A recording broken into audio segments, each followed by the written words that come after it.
দৰ্শক চাই আছে ডিবি নিউজ। ফুৰিবলৈ গৈছিল শাহু বোৱাৰী আৰু জেলৰ ভাত খাব লগা হ'ল। ফুৰিবলৈ গৈ কিয় ফুৰিবলৈ গৈ জেলৰ ভাত খাব লগা হ'ল, 3 মাহ জেলৰ ভাত খাব লগা হ'ল। তাৰ পিছত 14 বছৰেই ঘৰ আৰু আদালতৰ মজিয়াত ঘূৰি ফুৰিব লগা হৈছিল এই শাহু বোৱাৰী। 14 বছৰ ধৰি আদালতত গৈ থাকিব লগা হৈছিল নিজৰ গাঁঠিৰ ধন খৰচ কৰি। কংগ্ৰেছৰ চৰকাৰ আছিল তেতিয়া। তৰুণ গগৈৰ আৰক্ষীয়ে গ্ৰেপ্তাৰ কৰিছিল এই শাহু বোৱাৰী। কিয় জনাম।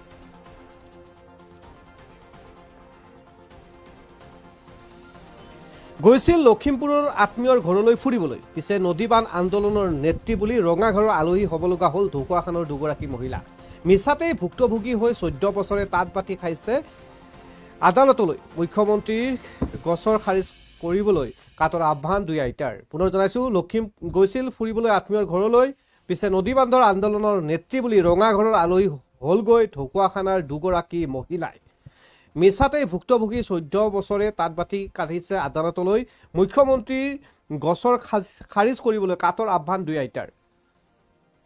এই মুহূৰ্তত ডিবি নিউজৰ দৰ্শকসকলক জনাই আছোঁ এটা খবৰ।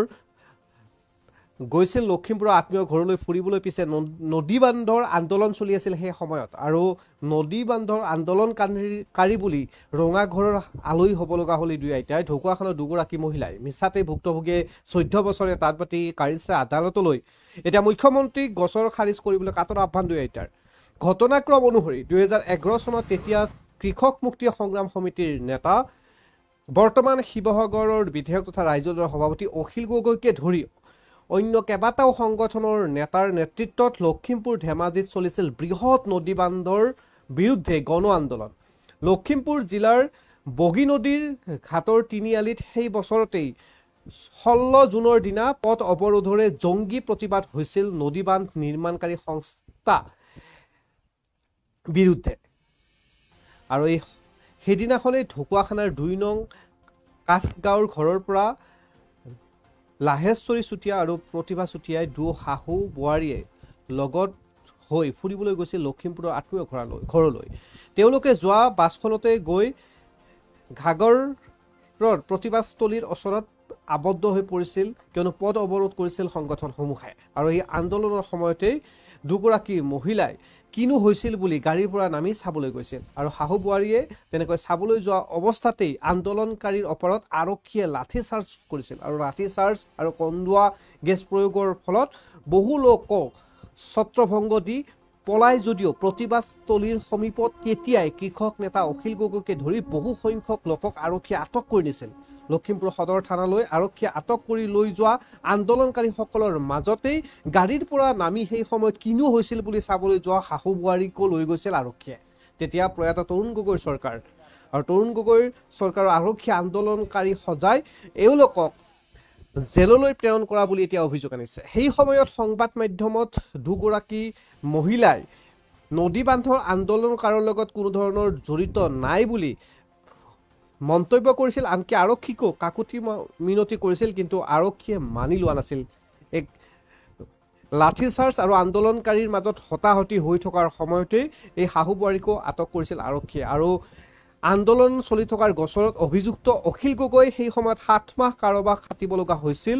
আৰু ইয়াৰ বিপৰীতে ঢকুৱাখানাৰ 2 নং কাঠগাঁৱৰ লাহেশ্বৰী চুতীয়া আৰু প্ৰতিভা চুতীয়াও 3 মাহ জেলৰ ভাত খাব লগা হৈছিল মিছাতে। ফুৰিবলৈ গৈ আন্দোলনকাৰীৰ নেত্ৰী হৈ পৰিছিল দুগৰাকীয়ে, আৰু জেলৰ ভাত খাই আজিলৈকে 14টা বছৰেই মাহৰ পিছত মাহ, তাৰিখৰ পিছত তাৰিখ ঢকুৱাখানাৰ কাঠগাঁৱৰ ঘৰৰ পৰা 90 কিলোমিটাৰ দূৰত লখিমপুৰ জিলা আদালতলৈ অহা যোৱা কৰি টকা পইচা খৰচ কৰি জুৰুলা আৰু নিৰুপায় হৈ পৰিছে এই আইতা দুগৰাকী। আৰু এই লাহেশ্বৰী চুতীয়া আৰু প্ৰতিভা চুতীয়া এতিয়া মুখ্যমন্ত্ৰীক কাটৰ অনুৰোধ কৰিছে যে এই বৃদ্ধকালত তেওঁলোকৰ এই আইন আদালতৰ চলি থকা গোচৰসমূহৰ পৰা নিষ্পত্তি লোৱাৰ বাবে। উল্লেখযোগ্য যে 83 বছৰীয়া লাহেশ্বৰী চুতীয়াৰ বিশেষভাৱে সক্ষম হোৱাৰ লগতে বৰ্তমান স্তন কৰ্কট ৰোগত চিকিৎসাধীন হৈ আছে। লাখুটিৰ সহায়ত কোনোমতে ঘৰৰ পৰা বাহিৰলৈ ওলাব পাৰে, আৰু চকুৰেও কমকৈ দেখে, কাণেৰে ভালদৰে নুশুনে এগৰাকী বৃদ্ধা মহিলাই এতিয়া মাহৰ পিছত মাহ আদালতত হাজিৰ হ'বলৈ যায় কেনেকৈ। পৰিয়ালৰ লোকে জনোৱা মতে আদালতত যোৱা কেইবাটা তাৰিখতো মিছ হৈছে লাহেশ্বৰী আইতাৰ, যাৰ বাবে ঘিলামাৰা থানাৰ পুলিচে আহি ইতিমধ্যে হাজিৰ হ'বলৈ নিৰ্দেশ দিছে। এতিয়া বিপদত পৰিছে এই আইতাগৰাকীয়ে। ইতিমধ্যে চিকিৎসা চলি আছে আৰু অখিল গগৈ বৰ্তমান সেই আন্দোলনৰ পৰা গৈ বিধায়ক হ'ল, ডক্টৰ ৰণোজ পেগু মন্ত্ৰী হ'ল আৰু বহু আন্দোলনকাৰী বৰ্তমান সময়ত প্ৰতিভাশালী নেতা হ'ল। কিন্তু আজিলৈকে এই দুয়োগৰাকী আইতাৰ খবলৈ আহৰি নাই, নহ'ল কাৰো। নদীবান্ধনো কি আৰু নদীবান্ধ আন্দোলনো কি, কোনে কৰিছিল একোৱে নাজানে এই দুগৰাকী আইতাই। আৰু এতিয়া ভুক্তভোগী আইতা দুগৰাকীয়ে কেমেৰাৰ সন্মুখতে মুখ্যমন্ত্ৰী ডক্টৰ হিমন্ত বিশ্ব শৰ্মাক অনুৰোধ জনাইছে যে এওঁলোকৰ যি আইনী মেৰপাক আছে এই মেৰপাকৰ পৰা এওঁলোকক উদ্ধাৰ। দুগৰাকী আইতাৰ কাটৰ আহ্বান আমাৰ হাতত আছে, শুনাই লৈছোঁ। নামিলোঁ ডাঙৰতে আমি এনেকৈ তেনেকৈ তাৰমানে ক'ৰ পৰা আহিছে কি কথা বুলি সুধোঁতে আমি কৈছোঁ আমাৰ আলহী খাবলৈ গৈছিলোঁ, আমি আলহী খাই আহিছোঁ। ইয়াতো আলহী আছে বুলি আমি আহিলোঁ। তো যে আলহী নহয়, বাঘহে আছে ইয়াত, বাঘেহে পালে আমাক। তাৰপৰা কি কৰিব, বাঘে পাই পেলাই এতিয়া হটাই দিলে আমাক। কোৰ্টলৈ আপোনালোক অহা যোৱা কৰি থাকিবলগীয়া হ'ল? কোৰ্টলৈ অহা যোৱা কৰি কেইবছৰ হ'ল ঠিকনাই নাই, পাহৰিলোঁ আৰু 3 মাহ পূৰা হ'লা লখিমপুৰ জেলত। কেনেকৈ অহা যোৱা কৰে আপুনি? ইয়াৰ পৰা এই ৰাতিপুৱা গাড়ীখনত যাওঁগৈ আকৌ। পইচা পাতি নহ'লে নিজৰ চাউল বন বেছি হ'লেও যাওঁগৈ, খোৱা চাউল বেছি। কোৰ্টৰ তাৰিখটো মাৰে আৰু? তাৰিখটো মাৰোঁ। নিজৰ অহা যোৱা কৰা পইচাকেইটাও লাগে, তাকে খাবলৈও লাগে। নাখালেতো থাকিব নোৱাৰো দিনটো। কেতিয়াবা ইয়াকো গধূলি হৈ যায়গৈ, আহি পেলাই গাড়ী নাইকিয়া হয়। কেতিয়াবা ছোৱালীৰ ঘৰতে থাকোঁ তাত লখিমপুৰত। বৰবিলালৈ গ'লোঁ, বৰবিলালৈ গৈ পিনি এইফালে লখিমপুৰ ছোৱালীজনীৰ ঘৰলৈ যাওঁ বুলি আহোঁতে গাড়ী হেলা গোলা দেখি পিনি তাত ঢলঘাটত ঘাগৰ ঘাটত অকণমান ৰ'লোঁ। তাৰপৰা ৰোৱাতে আকৌ গাড়ী বন্ধ হৈ গ'ল নহয় চব। তাৰপিছত সেই যাব নোৱাৰিলোঁ, এনেকৈ অকণমান ৰখি থাকোঁতেই আমাক তেতিয়াই এই কি বুলি কয় গাড়ীত তুলিলে। সেইদিনাই আমি তাত থকাগৈও নাই, একো আন্দোলন কৰাগৈ নাই। তাৰ আমাক মুখ্যমন্ত্ৰী মহোদয়ে যে এনেকুৱা বুঢ়ী দিনত আমাৰ কেছখন যেন তেনে ছিঙি দিয়ক বুলি আমি অনুৰোধ কৰিছোঁ। আৰু বেছিদিন নথবা, এনেকৈ আমি কিমান গৈ থাকিম লখিমপুৰলৈ পইচা ভৰি ভৰি। বৰষুণো ৰ'দ, সেইদিনাখন 30 তাৰিখে গৈছোঁ, ইমান বৰষুণ, তেনেকৈয়ে অহা যোৱা কৰি আছোঁ।